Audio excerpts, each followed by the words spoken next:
Welcome to the finals of the 32nd edition of the public speaking competition.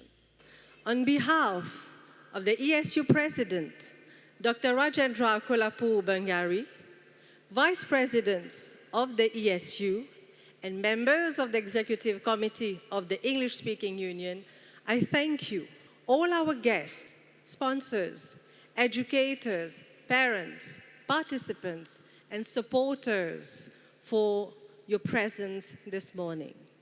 A special welcome to a delegation of 8 educators from Rodrigues who are here with us this morning. And now, it is with immense pride that I welcome and invite Dr. Rajendra Kolapu Bangari, President of the ESU, for his address. Ladies and gentlemen, Dr. Rajendra Kolapu Bangari, and your applause. It is both an honor and a privilege for me as President of the English-Speaking Union Mauritius to welcome you to the national finals of our public speaking competition, an event that celebrates not only eloquence, but also courage, critical thinking, and the power of voice. An event that marks the culmination of months of hard work, spirited debate, and genuine intellectual growth. I wish to begin by extending a particularly warm welcome to His Excellency the President of the Republic of Mauritius. We are sincerely honored by the presence of representatives of the British High Commission, the US Embassy, and the Director of the British Council. Your continued support affirms the shared commitment to fostering communication, dialogue, and global citizenship amongst our young people. Your long-standing partnership with the ESU has been foundational, and we remain grateful for everything that this partnership represents. This competition is, in no small measure, a reflection of your commitment. Our finalists will compete for one of the highest honors in Mauritian public speaking. The winner of today's national finals will earn the right to represent Mauritius at the International Public Speaking Competition in London in July 2026, one of the most prestigious student platforms in the world, convened by the English-Speaking Union globally, bringing together young voices from across the Commonwealth and beyond. To stand at that podium, or in front of the jury, is to carry this island's name with you. It is an honor that very few will know. Ladies and gentlemen, today we celebrate not just a competition, but also communication. Not just winners, but also voices that matter. My last words are for the young people, therefore, who will compete this morning. In a world that celebrates brevity, that showcases noise and provocation, you have chosen the road that is less traveled. You have learned to think deeply, to articulate precisely, and to engage with the world on your own terms. Remind all of us, in this room and beyond, of what young Mauritians are capable of when they are given a stage, a challenge, and the belief that their voices matter. On behalf of the Executive Committee and the entire ESU Mauritius family, I wish every finalist very best of luck. Be bold, be clear, be yourselves. This is your moment. Thank you. It is a great pleasure to be here today for the finals of the 2026 Public Speaking Competition. This is an event that highlights the strength, the talent, and the potential of Mauritius's young leaders. So let me begin by congratulating all of the finalists. Out of more than 120 participants across Mauritius and Rodrigues, you have distinguished yourselves through dedication, creativity, and strong communication skills. This competition represents far more than just public speaking. It is about developing the ability to think critically, to express ideas clearly, and to engage thoughtfully with others, skills that are essential for leadership, especially in today's world. As Dale Carnegie once said, speak about what you know and what you believe in, and you will inspire others.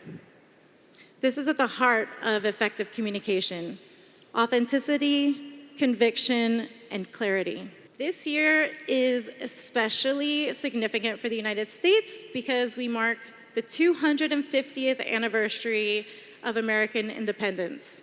We call it the semi-quincentennial. Public speaking has always played a central role in our story and in all our stories. Today's theme, the light of a candle is transferred to another candle, is particularly meaningful. It reminds us that knowledge, leadership, and inspiration grow stronger when they are shared.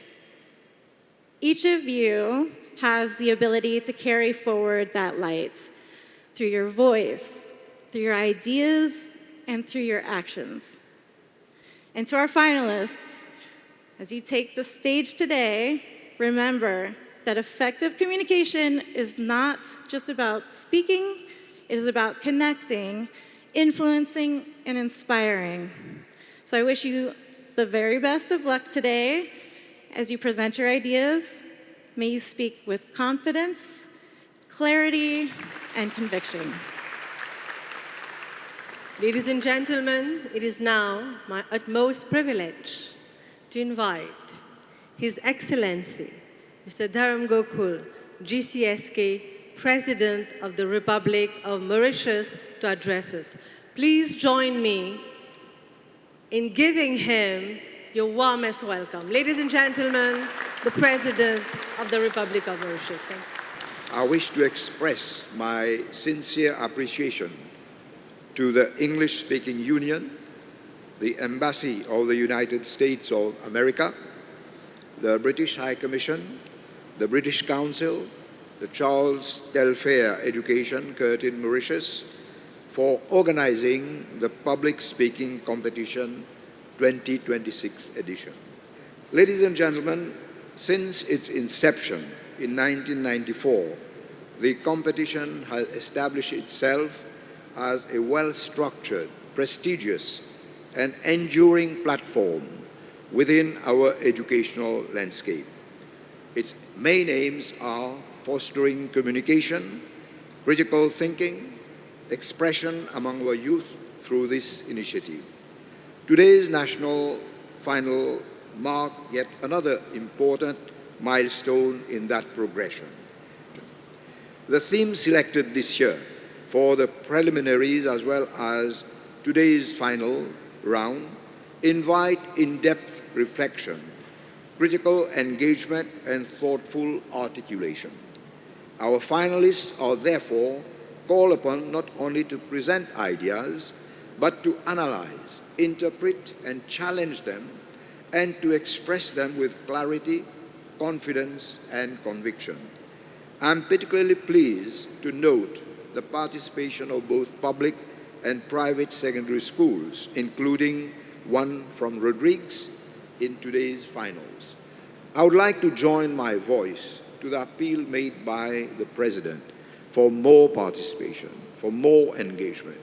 The inclusion of Rodrigues reflects the inclusive nature of this competition and highlights the collective commitment of nurturing talent across all regions of the Republic. In an increasingly globalized Mauritius, the use of English as the dominant global lingua franca, enabling access to over 50% of digital content, continues to evolve, underscoring the need to maintain both clarity and high standards in expression. In this regard, platforms such as English-speaking Union must continue to play a meaningful role in encouraging students to articulate ideas, build confidence, and develop presence. More importantly, public speaking is not merely about eloquence. It is about courage, discipline, and the ability to listen, reflect, and respond thoughtfully. These are the very attributes that define responsible citizens and future leaders. I wish you all the best for this competition and beyond this stage as you will continue your respective journeys. Let me also add, it's not about winning a competition. More importantly, it's about participating and being part of the team. I wish you continued success and growth in all your future endeavors. Thank you very much. In my task, I will be assisted by the timekeeper, Mr. Kovilen Venkatachelam, who is also our treasurer. So he will be the timekeeper, Kovilen. We will be having a jury panel. Let me present my hearty thanks to the members of the adjudicating panel. We have our Vice President, ESU Mauritius, Mr. Deepak Mantorwa, Ms. Elena Beth Creason, Public Affairs Officer, Embassy of the United States of America. We have Dr. Shardhavi Rambarat, Lecturer in Marketing at Curtin, Mauritius. Dear finalists, you are fully aware of the nitty-gritties of the competition, isn't it? You know the rules, you know the regulations. But for the benefit of the audience, let me give you a brief of the competition. Ladies and gentlemen, on my right, there's 9 finalists, shining stars, who made their way to this platform. They have stood out of 129 participants from Rodrigues and Mauritius. Our speakers will be delivering a speech of 5 minutes.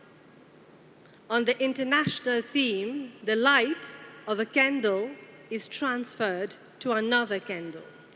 The timekeeper on my right will ring the bell to start off the speech. And again at 4:30, 5, and 5:30 minutes, he'll be ringing the bell again, just for our finalists to be conscious of time. A speaker may be penalized if he or she speaks less than 4:30 minutes or more than 5:30 minutes. Dear students, make sure that you project your voices while you're speaking. You have your panel of jury members in front of you, all right?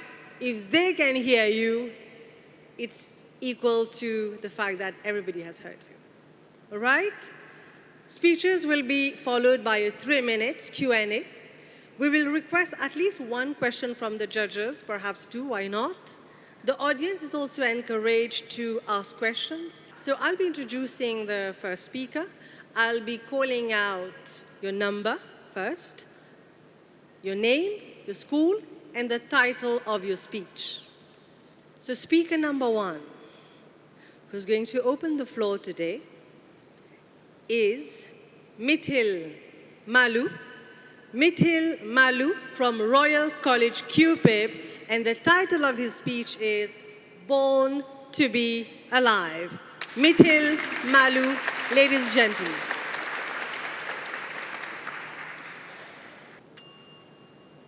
The one thing which AI cannot replicate are these hands. Those limbs and phalanges coil and cross since the Muna Island caves to depict mankind in his one true fire. In our forte, hunting. Yet most of us here would not dare to pretend to be the strongest or even the wisest. So how could we be hunters? You see, it's simple, because hunting never was about throwing a spear or running for miles, but it always was about the strong exerting their valor over something or someone which they deemed a prey, showing their courage. That is man's fire and what has determined our survival. However, most of us would think of one thing as common denominator between all of mankind. Hope. Hope and man's indomitable human spirit, which has never failed him in the face of adversity. But my dear audience, hope is but a piece of rubber gum. It may twist and bend and break, and yet it remains true. True to its nature, true to its freedom. But just like rubber gum, hope is often just forgotten underneath our school desk or as another brick in the wall. And when that breaking the wall is forgotten, all that we are left with are our instincts as hunters. When you are the only black driver in Formula One, when you have to compete against opponents from old money while your dad is working 3 jobs to sustain your dream, when you are Sir Lewis Hamilton, what hope do you have left? What do you have besides your own will, besides that voice in your head of your ancestors beckoning you on to go and fulfill your dreams? And yet, most of us will not pretend to have the same legacy as such a legendary Formula One driver. In fact, I myself carry this wicked light, this fire which burns me from the inside, this light which has driven me to blindness. Boys, don't cry. Girls, don't fight. Be submissive and obedient. Become nymphs and virgins as mere appendages to a patriarchy. Those are the lies which we have perpetuated onto the younger generations, and they are what are poisoning our life. We are to stay in control of what light we are perpetuating and transferring to others. Those values, those legacies are transferred through the arts. Because engineering, biology, science, those indeed are noble pursuits and necessary to sustain human life. But poetry, the arts, singing, those are what we stay alive for. Who can't remember the Beatles producing over 200 songs in a mere 8 years? Who can't remember iconic World Cup songs transforming us into the new Pelés, Ronaldos, and Messis? Who can't remember Shakira singing Waka Waka, eh, eh? And yet, today, we are faced with one truth: the lack of creativity and creation by our own artists. For one reason, we have surrendered our instincts as hunters to continuously improve and hone our craft over to AI. We have dimmed our life. We have forgotten the one thing which has separated us from all other species. And yet, it is not too late for us to seize the moment and to stay in it with our own 2 hands, with our own candles. We decide which light gets passed on. We are the ones in control of our own legacy. We, not influencers, not dictators, and definitely not the patriarchy. So I beg of you today, seize the moment and remember who you are. Remember, because you were born to be alive. Thank you.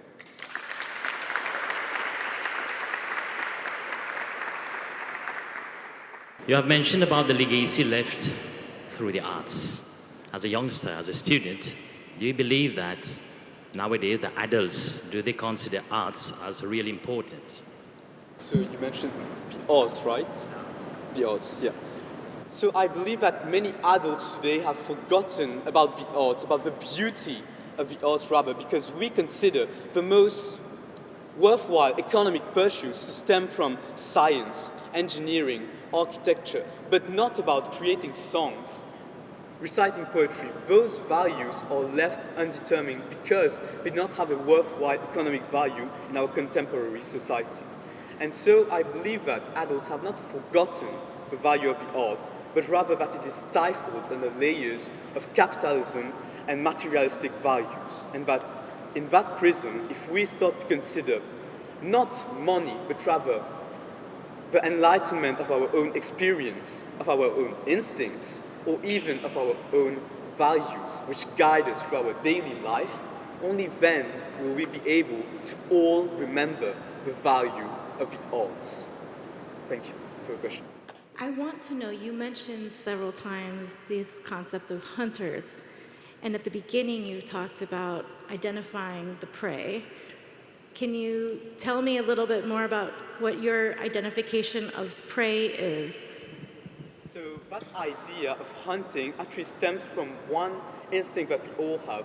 If you consider all sports, for example, football, basketball, volleyball, they all have one task in common: to score points. And that can be done in many ways, and that is the prey which I consider. Moreover, in tasks such as academics, our prey is hunting to become the best version of ourselves, to score the highest mark. That is what I identify as a prey. Something, someone, or a goal which we can continuously pursue. There's this manga called Blue Lock, which perpetuates the idea of egotism, of being an egoist and caring solely for your own self. But a character in that manga says that you can be the second best. Why? Because you recognize your role as a hunter. As the second best, when you recognize your own limits, your own abilities, then you can consider a prey, a goal, and ultimately reach your best potential and find your libido. Thank you very much for the question. Ladies and gentlemen, the second finalist today, a damsel, a beautiful girl, Marie-Enya Beatrice from GMD Acha State College. Marie-Enya Beatrice, her title is Ignite the Spark Within. Over to you. Have you ever felt worse after talking to someone without being insulted, without any conflict, without anything wrong being said? Just a conversation, but something within you changes. That is influence, and it is far more dangerous than we think. The light of a candle is transferred to another candle. Most people interpret this as something positive. Sharing knowledge, spreading kindness, passing inspiration, something almost poetic in nature. But this idea can be challenged. Because what if the candle does not only transfer light? What if it also transfers heat, smoke, and everything that comes with it? Let me explain. In life, we are very selective when we talk about influence. We usually focus on what is visible: success, confidence, motivation. But human beings do not only transfer what they show, they also transfer what they hide. I realized this in a simple moment. Someone can walk into a room, smiling, speaking normally, acting fine, but still makes everyone around them feel uncomfortable. Not because of what they said, but because of what they are carrying internally. Stress is transferred, anxiety is transferred, even silence can be transferred. We just do not recognize it. And the opposite is also true. A calm presence can stabilize a chaotic room without saying a single word. Not because they are trying to control the room, but because states of minds are contagious. This is something we rarely talk about. We are constantly exchanging internal conditions, not just external behaviors. And here is what most people miss. We assume we control what we give others, but most of what we transfer is unconscious. It leaks out in tone, in reactions, in how quickly we get irritated, or how long we stay silent after something small. We think we are only speaking when we speak, but we are always communicating. There is another layer to this idea. We are not just influenced by people at their most unguarded moments, and that becomes what we carry forward. Now, if the candle metaphor is truly accurate, then it is not only light being passed. It is intensity, it is energy, it is everything that comes with the flame, which means influence is not clean. It is neither filtered nor controlled. It is human.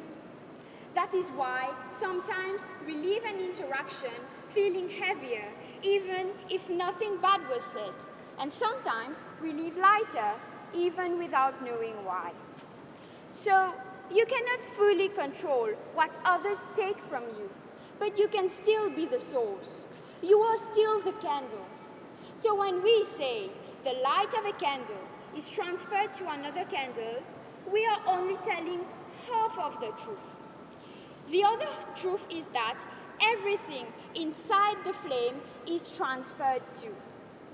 As Maya Angelou once said, people will forget what you said. People will forget what you did. But people will never forget how you made them feel.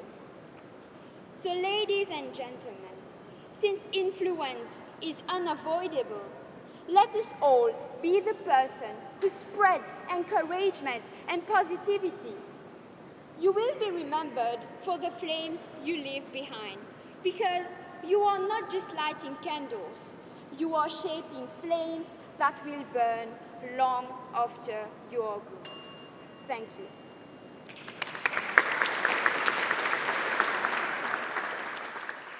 So you mentioned the light being passed to other people. Do you think sharing knowledge or kindness always benefits both people? I'll take a real life case. In a class, when our teachers are sharing knowledge, explaining a math equation, the teacher already knows about the answer.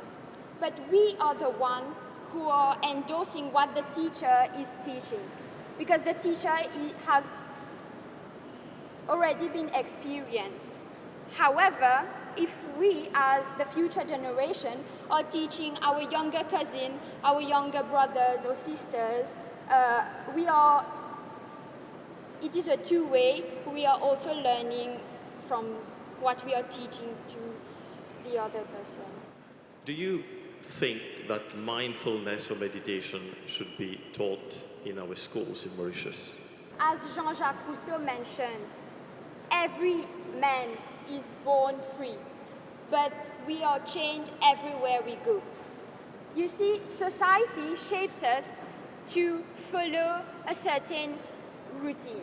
Every day we wake up, we go to school, we go to tuition. Sometimes tuition finishes at 8.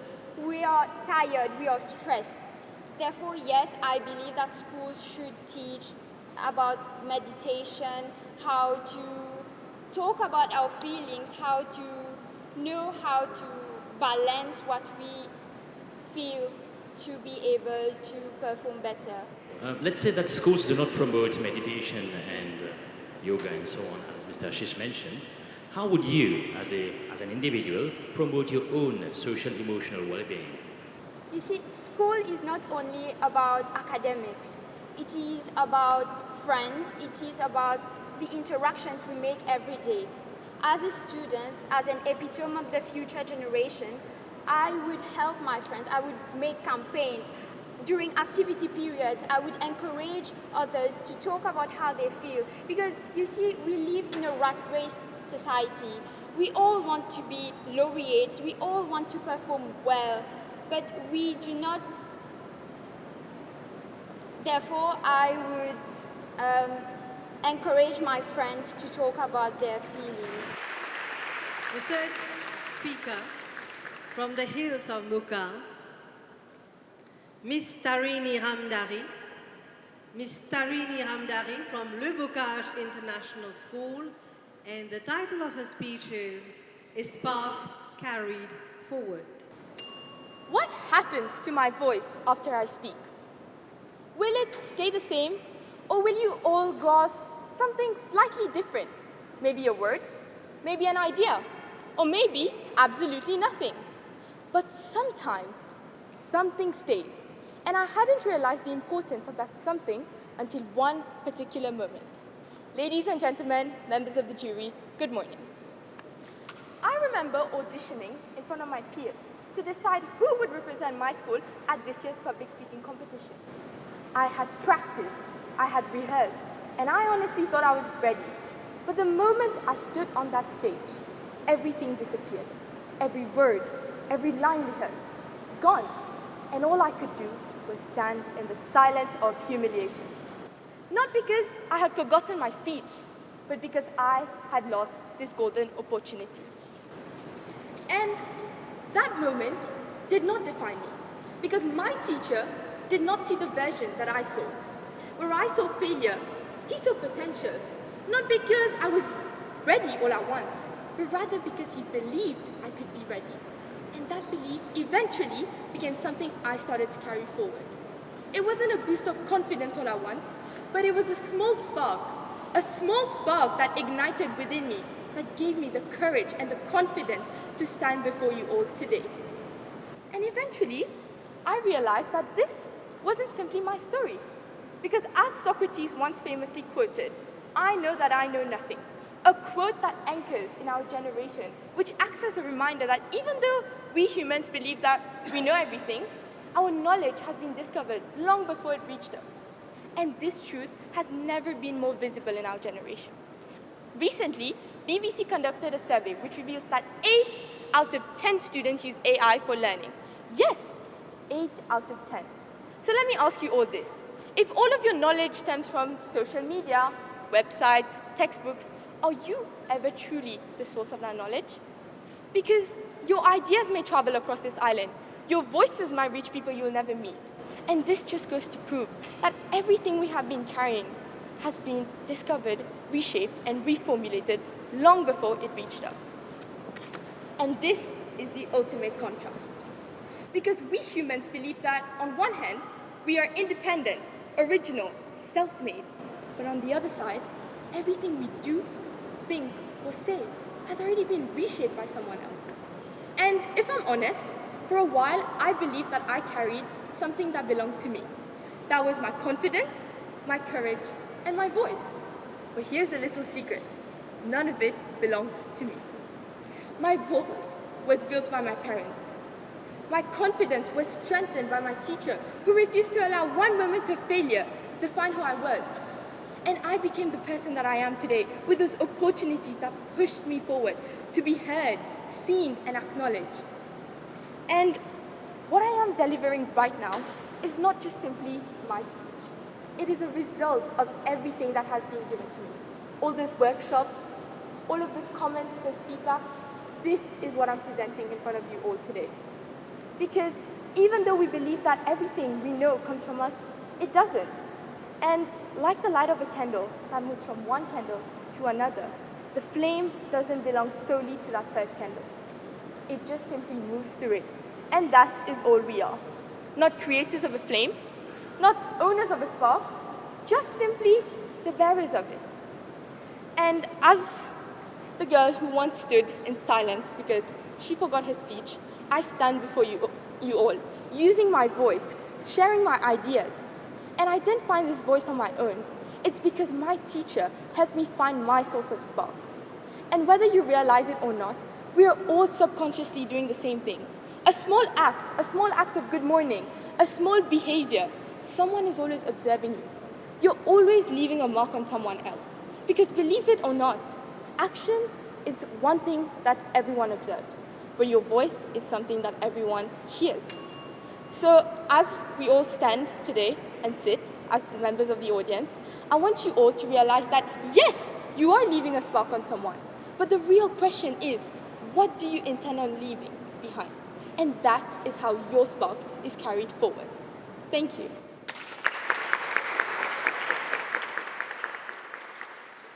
Now, you must have heard this a lot of times, or you must have found this on AI.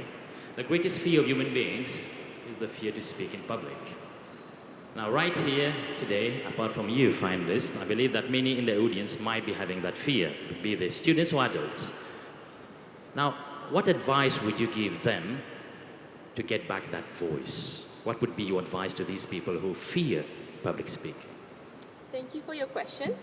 For me personally, when I had first rehearsed at school, as I said, I completely got scared because everyone was my friends, but at the same time, it was just the fear of missing a word, mispronouncing a sentence. But then what I did from my side is that I started practicing with one or two people I was comfortable with. I was like, can you give me some feedback? They would give me constructive criticism, and that is something I used. Eventually, I was able to call in more and more people, maybe not only my friends, but people from my classmates, and having people who I don't know were more rough in terms of the feedback. but it was like gaining a feedback which shaped me to stand before more people. So it was a repetitive process. And that is how I eventually got the courage, got the confidence to stand before you all today. Thank you. You said you walked on stage and you went blank, right? Can you give us another example where you felt the same in your life, anywhere? Public speaking was one of it, but I remember that one of my biggest struggles also was during my exams, when I had opened an exam and I was already stressed from before, so that stress was accumulating until I sat in that hall. And when I opened the paper, I forgot everything. It was for my marks. And when I got the grade back, it reflected my doubtness, my stressed version. Really, you could see it through the paper.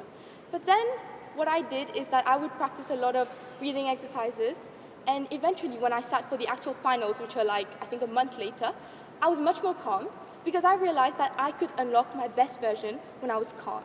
Not when I was stressed, but rather when I would tell myself, it's okay, you're not there to brace yourself, but rather to push yourself forward, to use this as an opportunity to deal with stress, to manage your stress levels, and use your knowledge to put you forward. Thank you. Fourth speaker, fourth finalist. I personally call him the mad scientist. He's Dishu Ramgulam from Royal College, Port Louis. The title of his speech is Transferring Positivity Can Only Illuminate Our Path. Greetings, dear members of the jury panel, members of the audience, and my fellow participants. The light of a candle is transferred to another candle. At first glance, these may seem like 10 simple words. 10 words, not 6, 7, but 10 words. These words in reality encapsulate a powerful message orchestrated by the Japanese poet Yosa Buson. Buson reminds us to think differently about the way we live with this quote. What does it mean to transfer the light of a candle? A candle does not lose its flame as it transfers it to another. A candle does not lose its light. Instead, it increases in overall with all the light getting from other candles. In the same way, when we share knowledge, kindness, or support, we do not lose anything personally. Instead, we create more to gain, more to give. Not for yourselves, but for everyone around you. Your peers, your parents, or even a total stranger. They will also experience this warmth. The Olympic flame, for example, is one of the most common examples in here. It is transferred from one continent to continent, from one country to another country, or from one society to society, fostering brotherhood, representing the purity, sanctity of the competition. In today's world, it is easy to lose yourselves. Competing for laureates, competing for first place, comparing yourselves to another, comparing oneself, or even pushing your friends down just to get this first place, just to become the first in something, in a sector, in a section, or even in your job, just to get this promotion. But this haiku challenges us to think differently, challenges us to open our mind, think outside the box, be more with other people, try to lift others up with you, not push them down. Be with each other, spread the kindness. Think about your teachers, sharing the wisdom they have accumulated over the years to your students. Think about your friends helping you understand a topic you don't. Think about a simple act of kindness. Could be a simple action, could be a kind word, or even the simplest thing in the world, a smile, brightening your day. And in reality, these are all ways to spread the kindness, all ways to spread positivity, a symbol of hope. Even the smallest action has a ripple effect, creating a chain of positivity, continuing with one and then another and going on beyond anything we can perceive. It continues on and on. The human eye will never see the end of it. There's also a hidden message I wish to bring to light to all of you. A candle continues to shine even as it melts. The candle still proves that it resists the test of time, survives it, transfers its light from one recipient to another, keeping on the legacy.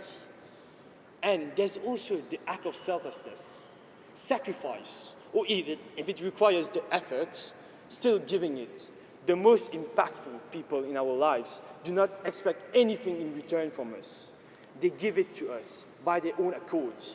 And I'm certain for most of you maybe, it might be your parents, the people who supported you from your childhood.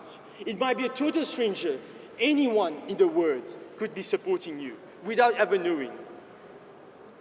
Now, the candle light is such an allegorical portrayal in religious purposes.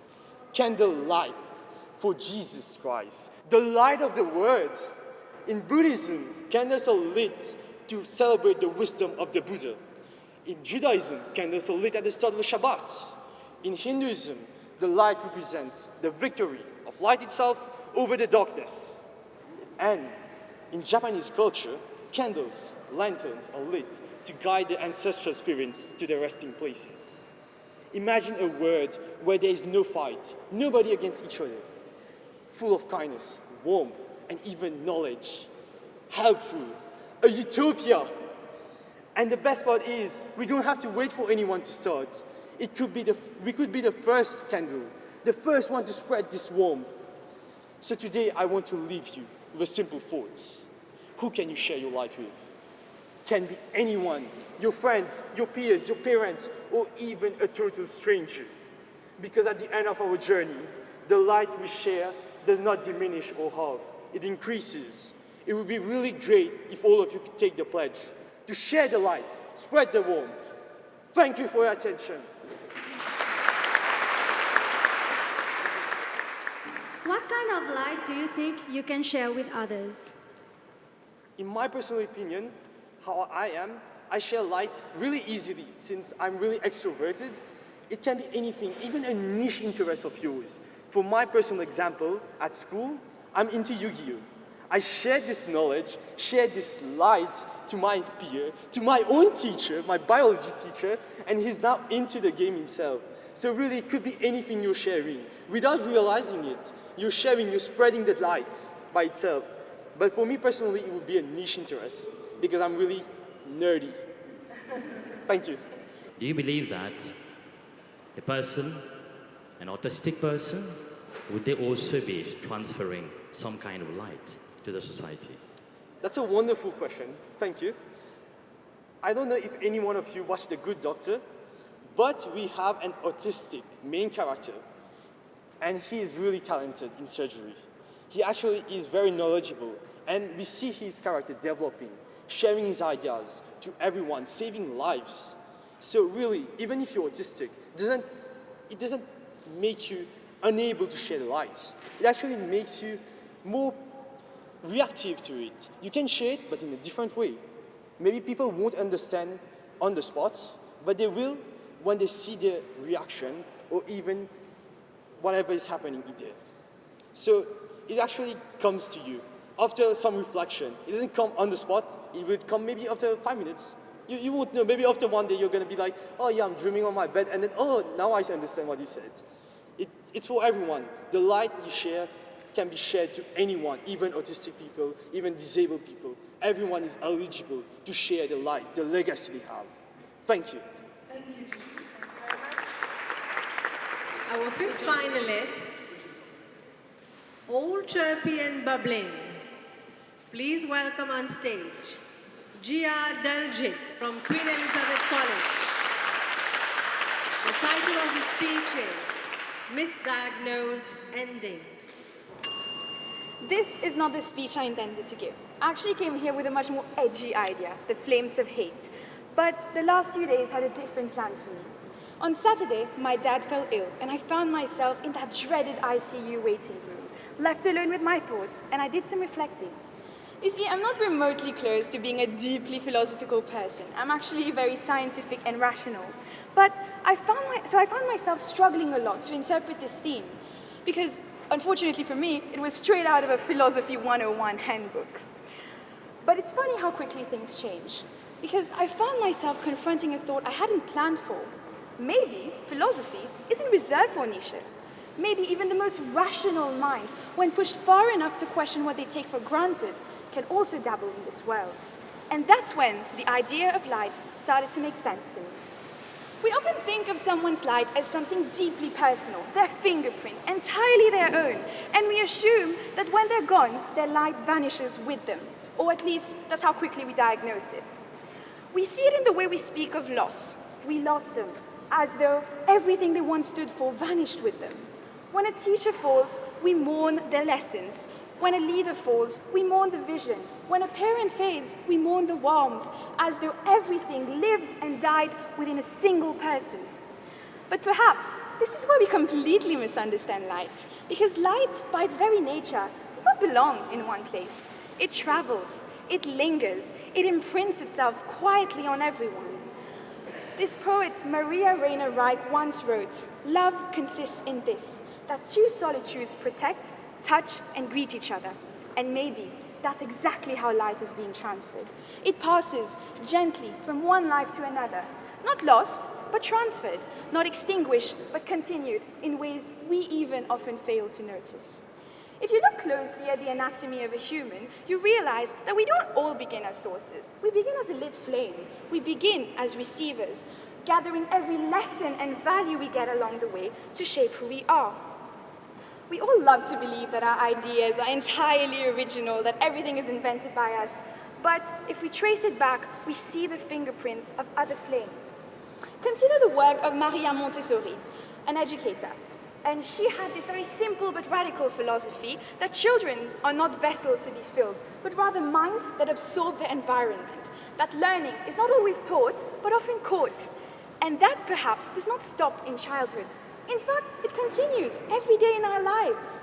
We do the exact same thing. We collect, we reflect, and most importantly, we become. If you pay even closer attention, you realize that not everything is formally handed to us, but rather absorbed, almost by accident. It is birthed in the quiet spaces no one ever dares to question. We do not sit down and decide, as from today, I'm going to be a super empathetic person and I'm going to have a new personality. It settles into us, slowly becoming a muscle memory. This psychologist, Albert Bandura, once said that we do not learn through instruction, but rather through observation, watching, imitating, internalizing. And that, ladies and gentlemen, is how light moves. It's not in the spectacles, grand declarations, and parades, but rather in the quiet, almost imperceptible moments that shape us before we even realize we carry the light. This goes to show that light does not exist to be stored. Light exists in motion. It exists to be shared. What is given to us is not meant to be kept. Because what good is warmth if a single candle burns, trying to exhaust itself, keeping out the dark? What good is hope if it ends with us? And perhaps this is not just philosophy, but something fundamental, down to the very level of our biology. In our bodies, nothing truly exists in isolation.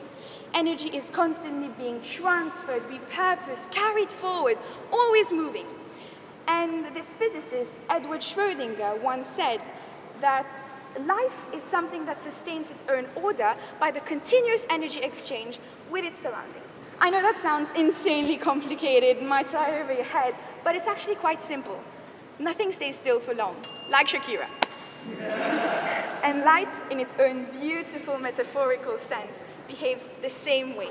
It does not survive by being preserved, but it survives by being shared. Because what we are defined by is not by what we keep, but rather by what we pass on. As we speak today, my dad battles for his life in the ICU, and I'm utterly helpless in the situation. But I take comfort in knowing that his energy, his light, will never go out. His light just delivered a speech to you. Thank you.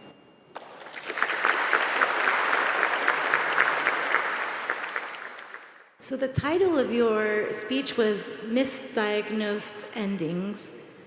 I'm hoping you can give me a little insight into how that title portrays itself through your speech. Thank you. Thank you for your question. So I think it's misdiagnosed endings, and it's something I thought of because, as Nietzsche said, bad situations make us think and push us to reflection. Well, misdiagnosed endings because when I thought that my father was not going to be here, I genuinely thought that everything he stood for would be gone. I thought that the memory, the trace of him would be erased. And then I thought that it would never be, because I'm standing here. I am a collection of everyone I am around me. I'm a mosaic of the people I have. I'm the mosaic of the teachers I learned from my peers sitting in this audience. And so it is a misdiagnosed ending to think that a life dies with light. Light dies with a life. Light always carries on. It's physics. Thank you. You mentioned that we learn through observation. Now, in your opinion, do you believe that parents are the best role models nowadays? Thank you for your question. Well, I'm a bit biased because I learned a lot from my mother and my grandmother, and she basically raised me, she taught me every value I have today. But when you enter a different sphere of your life, you start to see the little impacts being made. Now, rest assured, impact is not equal to visibility. We often confuse these two. The impact could be my friend handing me her sandwich. The impact could be my friend teaching me this one concept before the final exams. And so our parents, they give us the base, the foundation. As we go out in the world, as we go out in societies, as we interact, we explore, we build onto these foundations. We become who we are today, standing in front. And so the flame starts, but the flame is able to be shaped because candles have wicks and humans have backbones. And so I do believe that parents are the best role models, but everyone adds to it. Thank you. All right, we have time for another question, a third question. You speak a lot of the endings, but what do you think of the journey? Isn't that the most important part? Thank you for the question. Thank you. Absolutely. The journey is, in fact, where we collect the lights.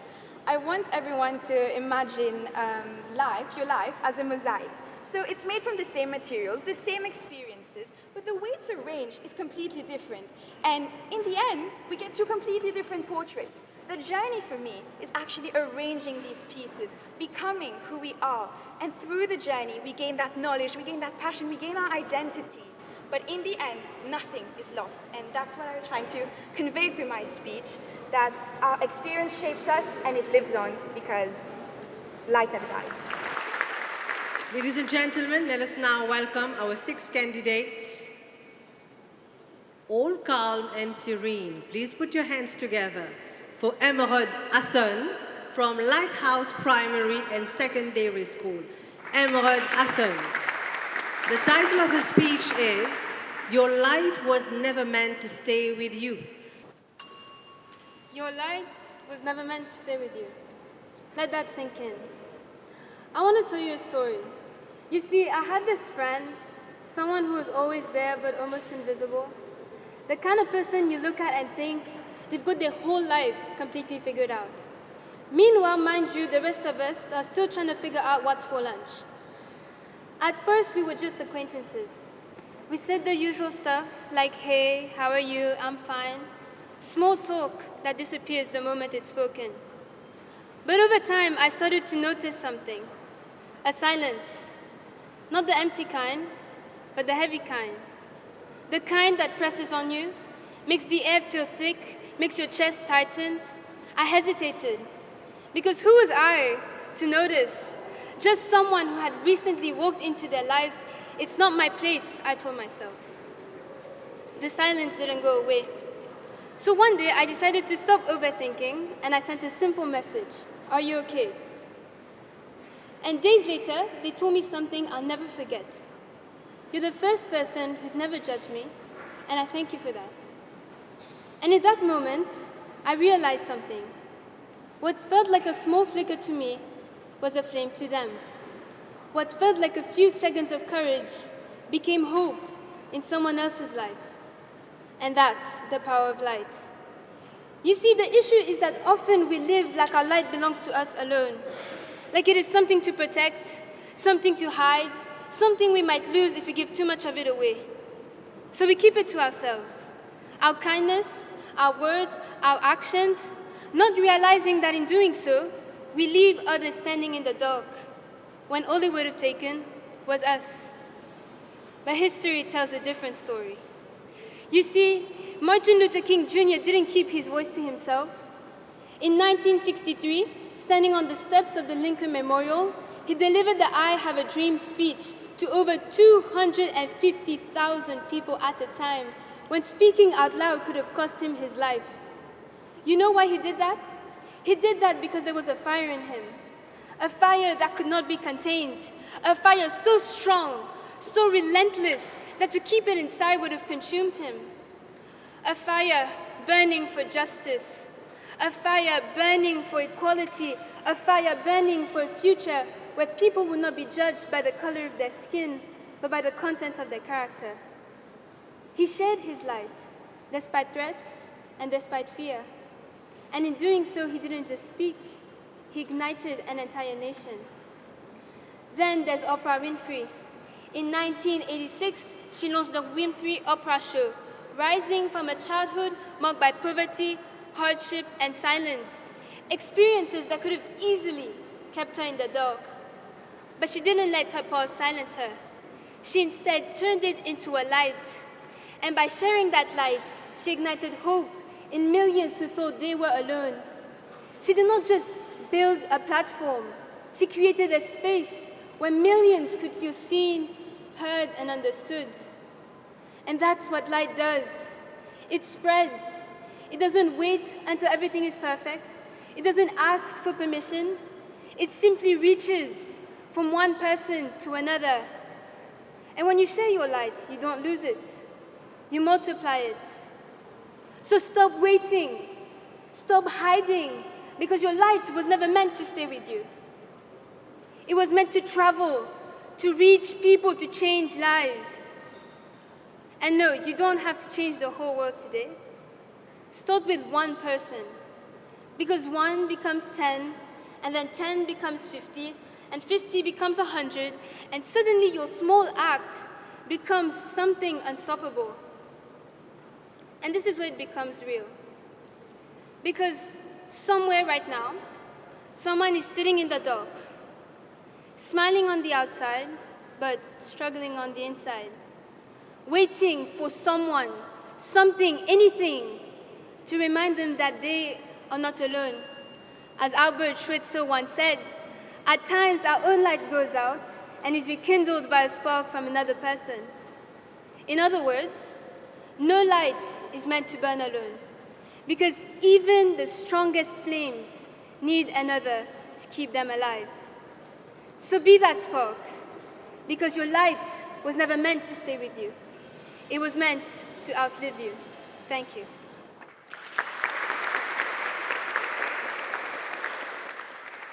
So your topic was, your light was never meant to stay with you, and you talked about the power of light. Can this metaphor apply to negative things as well? For example, spreading fear or misinformation? Of course. So there are times where we might face situations where other people tend to view it as we are spreading fear, spreading disappointment, spreading struggles. But I think what is important to know is the intention behind it. Maybe to that person, we are spreading fear, we are spreading that negativeness that you're talking about. But to us, we might be spreading our experience that could then impact that person. So yes, it can spread negativeness to that person, but I think the real question is, what are our intentions when we share that light to others around us? I'm hearing you say that it's very important to help spread, especially if someone's in a dark place. What about someone who doesn't have someone to light their way? Do you have any advice for anyone to light their own candle? Okay, thank you for your question. I actually really love this question. For the longest time, I found myself not even having lights in myself. And it took a long time for me to even step up and be here to even spread my light to you all today. And I think if there's anyone in this room who feels like they have no light, I'm here to tell you that you have light within yourself. Because even if it's just a spark, even if it's just, the tiniest spot within yourself, there's something that you have to give, whether it be words, whether it be kindness, whether it be just simply being present in someone else's life or lending an attentive ear, you have something to give and you have a light within yourself. And I think the only question is, you're waiting for that one person, that one spark, to then lit a flame that's within you. Thank you very much. Ladies and gentlemen, and your applause. Candidate number 7, our finalist, from our sister island, Giralia Grace Lisette, from Maréchal College. The title of her speech is "One Spark is Enough, Giralia Grace." Ladies and gentlemen, and your applause, over to you. Imagine a quiet night in Rodrigues. The ocean whispers softly, and the catchy rhythm of Sega Rodriguez begins. One person starts to dance, then another joins, and soon the whole group is moving together. What started as a single movement has now become a celebration shared by many. Just like that dance, one spark, one tiny action is enough to grow and spread, lighting up everything around it. Today, I'm going to explain to you why one spark is enough, and we'll start a journey of different types of sparks and their impact on somebody's life. The first spark is Ignis, the spark of confidence. I remember when I first started speaking in public, I was petrified. My heart was pounding, hands were clammy and sweaty from nervousness, and I could feel my stomach turning into a knot. My teacher, she noticed me, and she said, "Grace, your voice deserves to be heard. You just have to use it." That tiny spark ignited something in me, the belief that I am capable of great things. Ignis is the spark that allows us to believe in our abilities, and once it's lit, it often leads to the next spark, courage.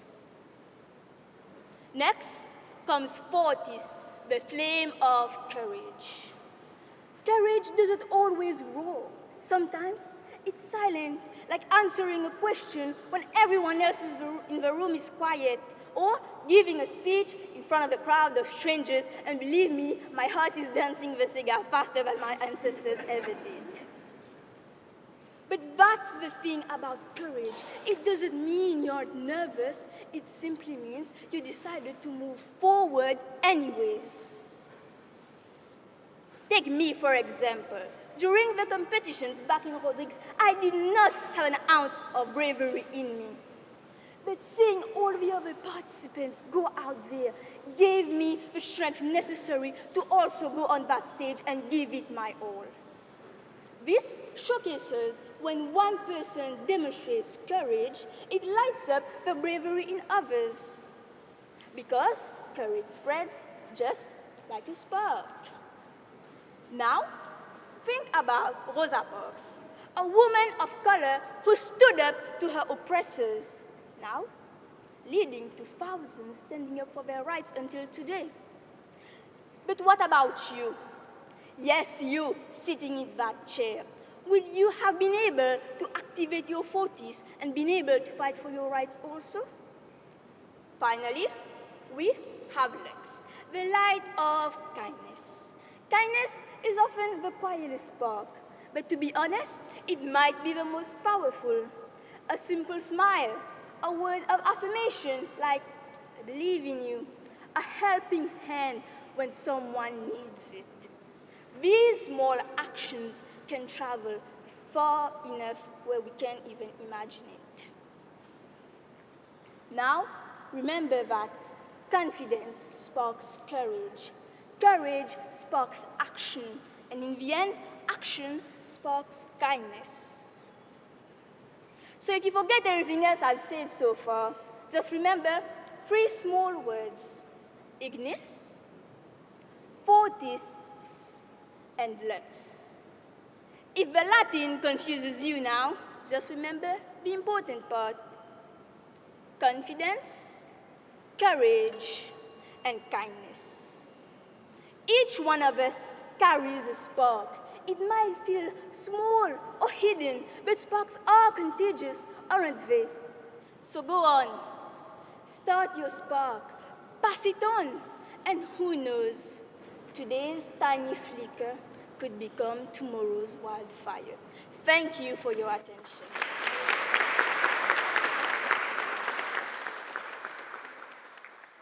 The spark of kindness often goes unnoticed. How to make this into a flame at a time when we are surrounded by more negativity than positivity nowadays? How would you do that? The way that I would do that is just staying true to myself. Nowadays, kindness can be seen as performative. We seek kindness to be seen as better than others. But me, I would stay true to myself. I'm not boosting myself here, but I believe that I am a kind person. I often give my friends compliments. I say hello, I say goodbye to everyone who I meet. It's kind of in my culture in Mauritius. So in order to do that, I would stay true to myself. You have your 3 sparks.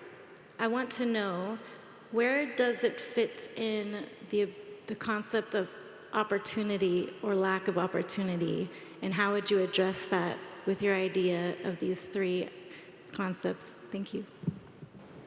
Well, if you don't possess any of those 3 sparks that I've mentioned in my speech, for example, Ignis, the flame of confidence, you would maybe miss out on great opportunities. Like here, if I didn't have confidence, I wouldn't be here in the finalists. So missing one of those sparks would lead to you giving your place to others. I believe that I am here because I have a potential to be here. So if I didn't possess this flame, I wouldn't be here. Somebody else would be in my place. And another example is kindness. If I wasn't kind, where would I be today? Definitely not here. Maybe I would be, for example, in the hospital. Who knows? Well, we have time for another question. All right, we have a question from members of the audience. My question to you is, you have a friend who is suicidal, okay? And she comes to you, or he comes to you. How would you help? How would you show your spark? Well, I would definitely exert the spark of love, the spark of kindness, as in those crucial moments, my so-called friend, she is in a vulnerable state.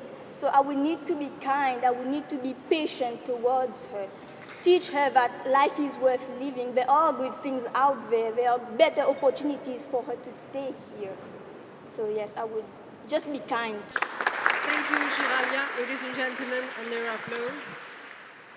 May I now invite the 8th candidate, the 8th finalist, the very poised Advaid Narayan from Collège du Saint-Esprit. Advaid Narayan, and the title of his speech is Links in a Chain.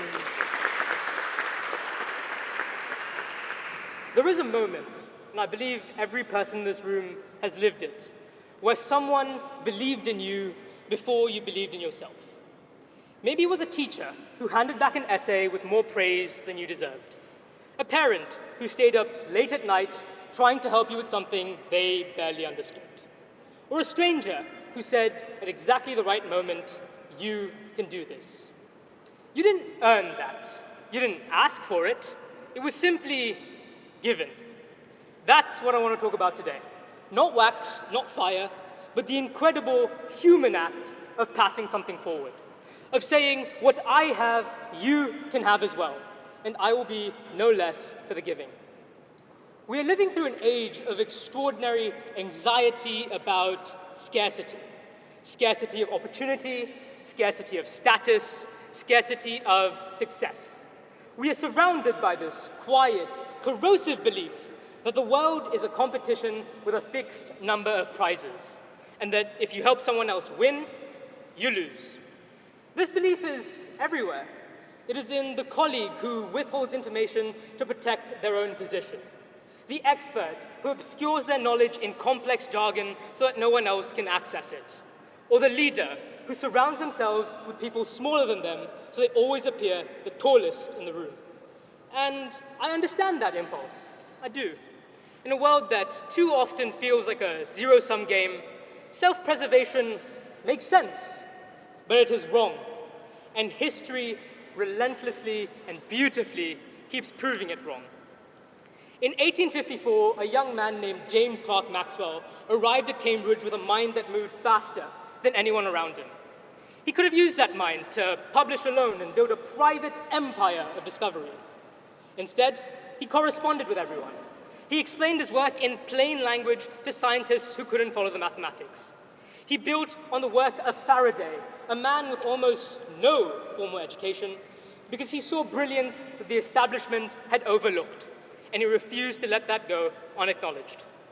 Maxwell's equations on electromagnetism became the foundations for radio, television, and modern communications, essentially the entire connected world you carry around in your pockets. But that world did not spring from a solitary genius. It was built by a chain of people who chose to share what they understood rather than hoard it. But here I must stop, because a careful mind in this room will have already raised an objection. If the chain is so powerful, it carries whatever is attached to it, right?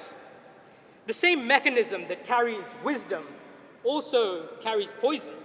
The same human impulse that passes on knowledge, compassion, and belief also passes on fear, hatred, and contempt. And so one might ask, is the chain itself neutral? Is it indifferent to what it carries? Here's my answer.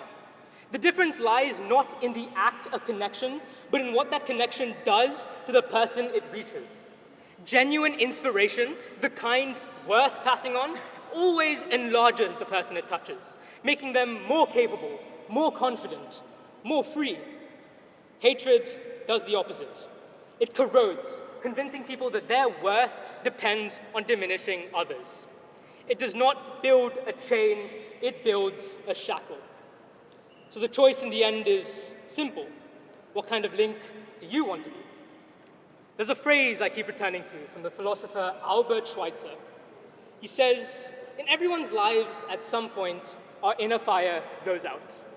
It is then burst into flame by an interaction with another human being. Your inner fire has gone out, perhaps more than once. And someone, maybe when you least deserved it, maybe when you least expected it, leaned close, and that flame came back. That is no small thing. That is everything. That's how we survive. That's how we become. And that's what we owe. Not to the person who lit us necessarily, but forward.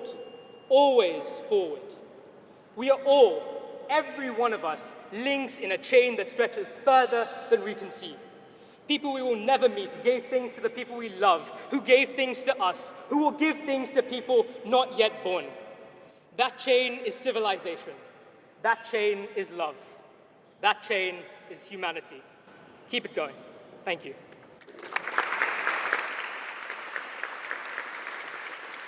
As a youngster, do you believe that it's important to be aware about the history of the country, the history of the world? Thank you for the question. I believe it's incredibly important to be well-versed in history. After all, the age-old adage is, those who fail to learn from history are doomed to repeat it, right? And history can teach us a lot of important lessons, because we can learn from the mistakes that our ancestors made and learn to recognize what went wrong and how we can correct it, which is increasingly important in the ever-unstable world we're living in today. Thank you. I hope I answered your question.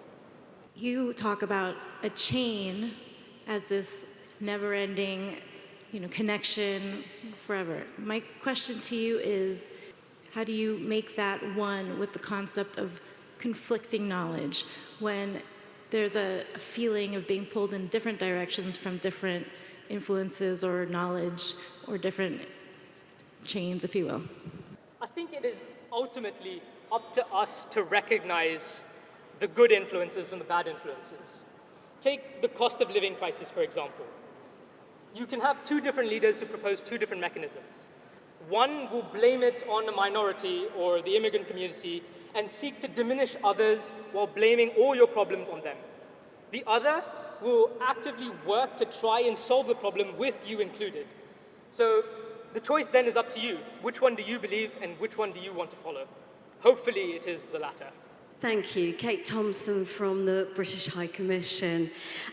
Given that so many of the leaders nowadays fall into the camp of those who try and encourage people to diminish others, how do we encourage people to be the positive links in the chain that you talked about?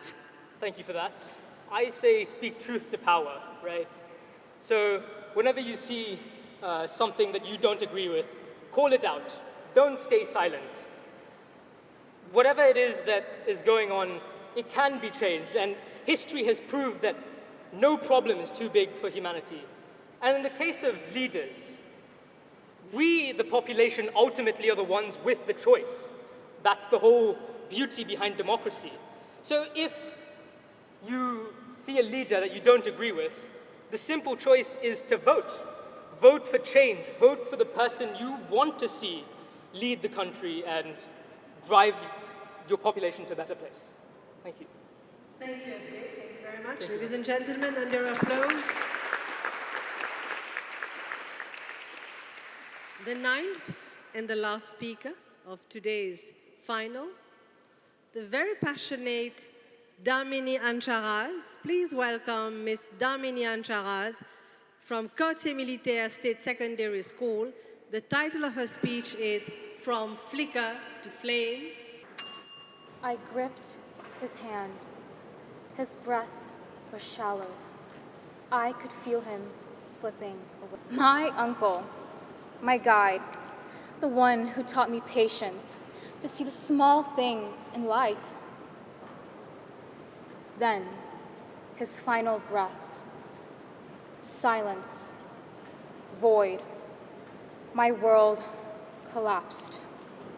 I did not know how to carry on. Weeks later, I logged onto my computer. Dear ChatGPT, I feel trapped. I don't know what to do. Please help me.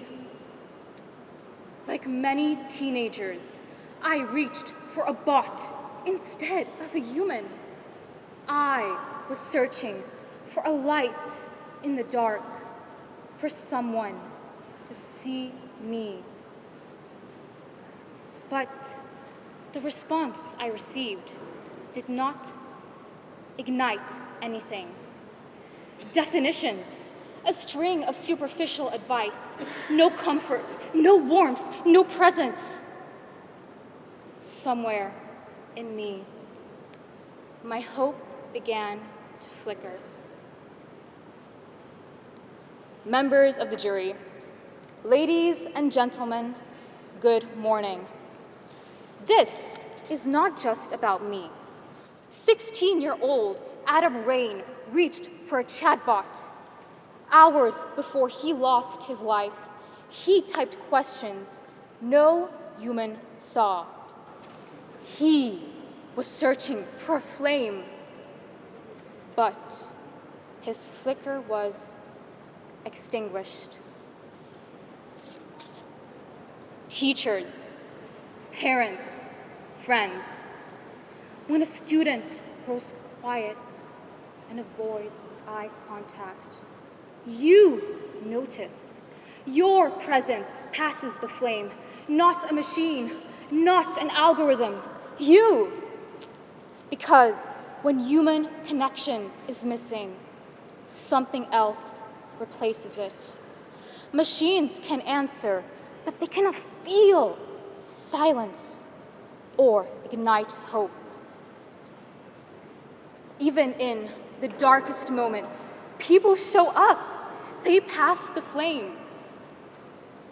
A week ago, on March 28th, No King's Day, 8 million people across 3,000 locations in the US protested against immigration raids and the expansion of presidential power. Meanwhile, in Sudan, in the face of ongoing conflict, when hospitals and services collapsed. Ordinary people did not wait. They formed their own emergency rooms, providing food, medicine, and aid. These became the light in the darkness. Months later, tending my flowers, I felt my uncle again, not in loss, but in the curiosity he taught me, in how I paused to watch the clouds, in how I slowed down to care. His flame did not disappear. It lives in me. But not everyone has flowers. Today, many teenagers scroll on Instagram, TikTok, Snapchat. Perfect photos, perfect poses, perfect feeds. Teenagers are creating new trends. Labubu, looks maxing, Dubai chocolate, 6'7", reflects memes, pop culture, using hashtags to connect, to belong, to measure ourselves.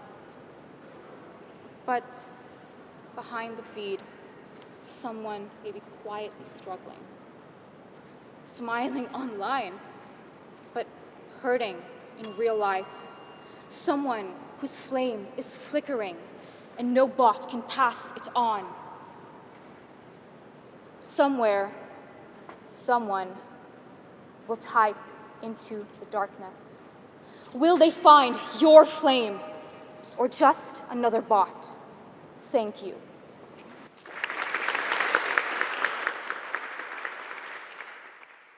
In what ways can social media help spread light? Thank you for your question. In my speech, I did refer to social media, and social media has a lot of potential to house certain platforms to create community and well-being among people. There are platforms for autistic people, for abused women, and for so much more. Social media has potential, but it is the way we utilize it that should be taken into consideration. So my question to you is two parts. You can either answer one or the other or both. So the first is, for people who are struggling and don't have the confidence to seek human interaction, would you say that ChatGPT or other bot type things are a potential aid for those people? And secondly, the flowers that brought you back, how would you categorize those as the human element that you were missing from the bot? Thank you. Thank you. So I think I'll choose to answer the first question because it is an issue that plagues society a lot. I feel like so many students, so many teenagers are on ChatGPT, character AI, they're talking to Draco Malfoy or some celebrity like Justin Bieber. But I feel like it has potential, everything has potential to house empathy, to house mental illness. In no way am I degrading people who use ChatGPT or other AI bots to confide in them. Because trust me, I've been there too. That's why I wrote the speech. But potential, it has potential. I feel like so many people nowadays are like, don't use AI, it's so bad, it's so bad. I too in my speech criticized AI for being horrible. But everything has its rights and its wrongs, its pros and its cons. So AI has the potential to be better, to use human beings, to make human beings more confident and use empathy more. Thank you. Thank you very much. And their applause, please.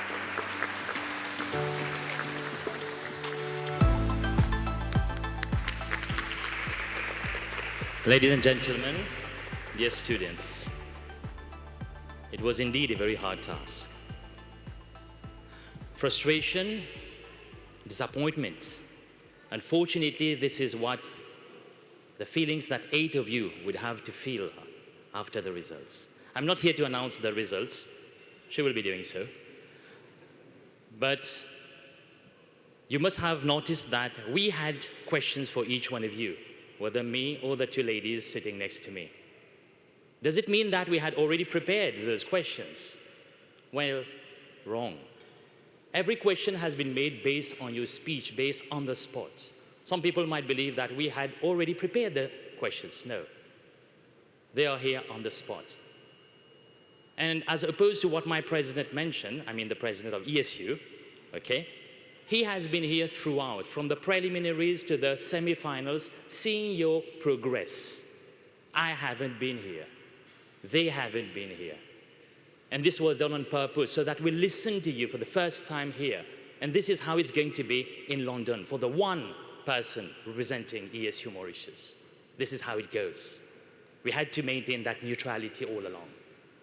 You have all done wonderfully well. You have prepared, you have researched your speeches well. And I would like to thank you, but I think most of all, your teachers, your parents, who have been supporting you all along that journey of 129 participants.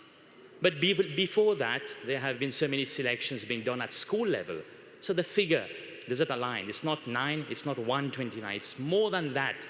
More students whom we as ESU we touch through the public speaking competition.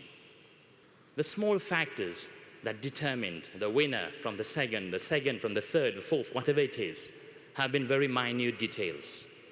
And these minute details we have to take into consideration because the competition doesn't end here. It ends in May, when you're going to represent the Republic of Mauritius, not only ESU Mauritius, the country.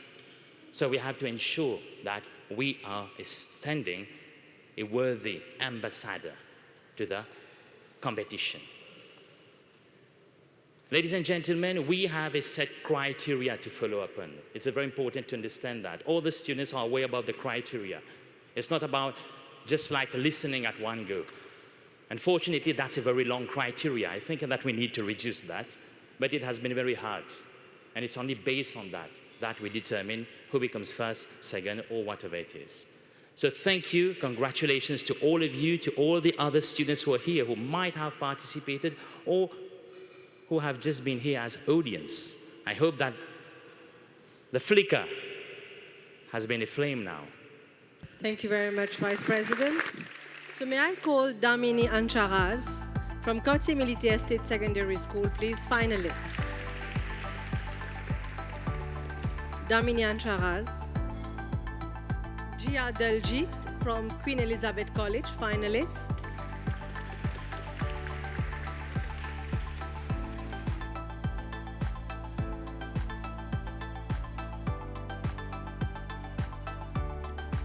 Mithil Malu from Royal College, Cupid, finalist.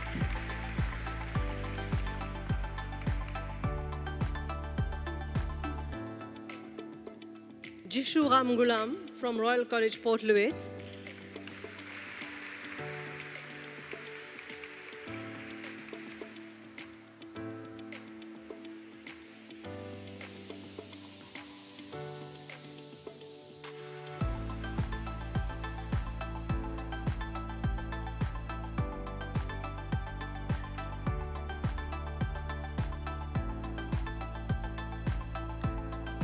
Tarini Ramdari, Le Bocage International School.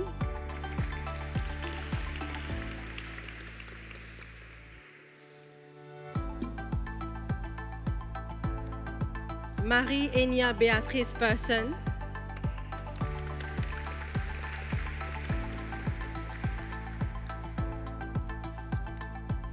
Advaid Narayan from Collège du Saint-Esprit.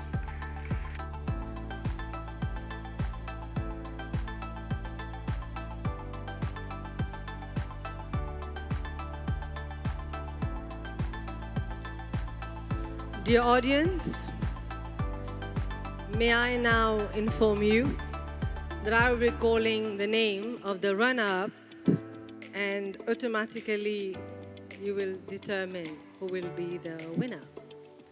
Let me mention that the runner-up is equally deserving and the audience should give him or her an equal applause. As for the winner will be representing Mauritius at the IPSC which will be held in London in July 2026. The runner-up will be replacing the winner in case the winner cannot make it. So the runner-up for 2026 public speaking competition ESU Mauritius is Emerald Hassan from Lighthouse Primary and Secondary School.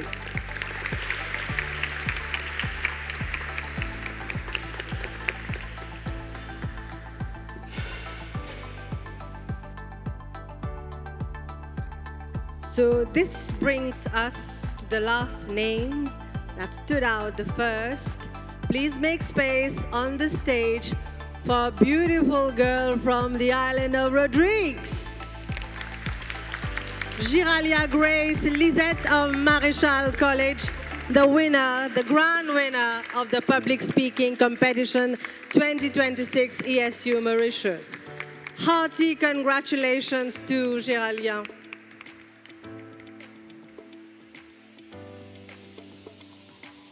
Ladies and gentlemen, the public speaking competition was the first educational program launched in 1994 by the late Sir Victor Glover, the founder of ESU and our former patron. And ladies and gentlemen, may I now invite His Excellency, Mr. Dharam Gokul, to do the honor for the Sir Victor Glover Memorial Trophy. This is being offered to Le Maréchal College, that is the winning school. Under your applause, Le Maréchal College.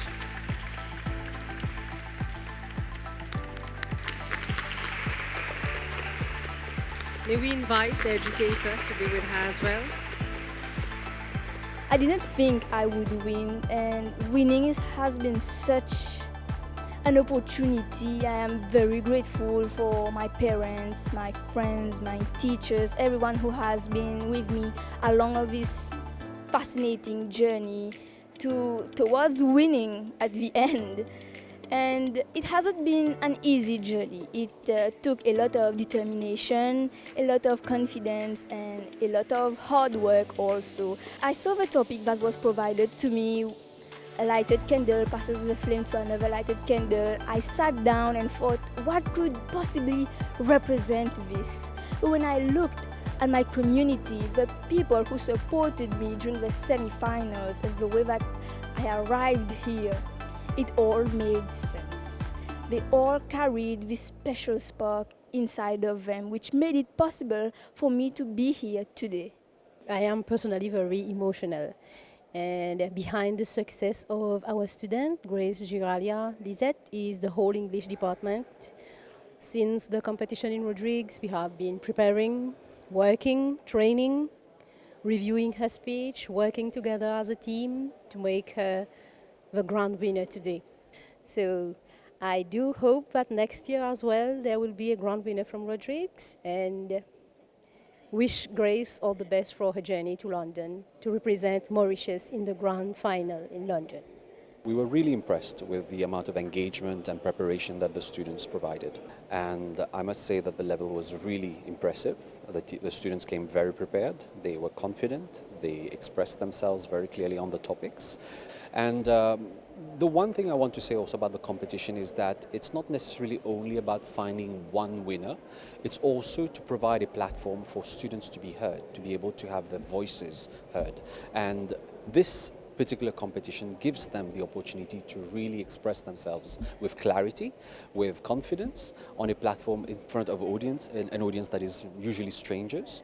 So it's not necessarily, obviously, about only one winner, but this particular finals also brings about all the best that is in those speakers as well. So it's not a win or lose situation also here. We are finding a number of people who've been able to showcase their talent, showcase their speaking skills, and who will be able to, I'm sure, use those skills in a variety of avenues in life.